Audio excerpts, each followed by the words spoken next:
ദൈവനാമത്തിന് മഹത്വം ഉണ്ടായിരിക്കട്ടെ. ഇന്ന് ഞാൻ നിങ്ങളുമായി പങ്കുവെക്കുന്നത് സാമ്പത്തിക ബുദ്ധിമുട്ടുകൾ അനുഭവിക്കുന്നവർക്ക് വേണ്ടിയും കടബാധ്യത മൂലം വിഷമിക്കുന്നവർക്കുമൊക്കെയുള്ള ഒരു വചനമാണ്. ഈ വചനങ്ങൾ ഏറ്റുചൊല്ലുന്നതിലൂടെ നമ്മുടെ സാമ്പത്തിക മേഖലയെ ദൈവം അനുഗ്രഹിക്കും.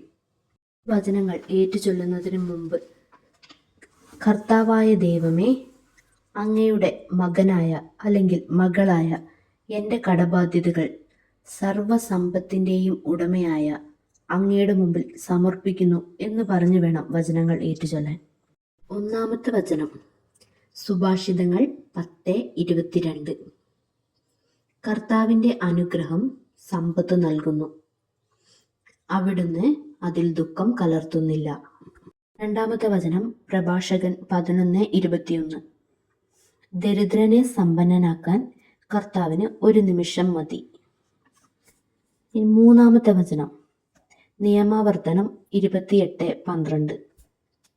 അനേകം ജനതകൾക്ക് നീ കടം കൊടുക്കും, നിനക്ക് കടം വാങ്ങേണ്ടി വരികയില്ല. ഈ വചനങ്ങൾ എഴുതി പ്രാർത്ഥിക്കുകയോ ഏറ്റുചൊല്ലി പ്രാർത്ഥിക്കുകയോ ചെയ്യുന്നതിലൂടെ ദൈവം നമ്മളുടെ സാമ്പത്തിക മേഖലയെ അത്ഭുതകരമാം വിധം ഉയർത്തും.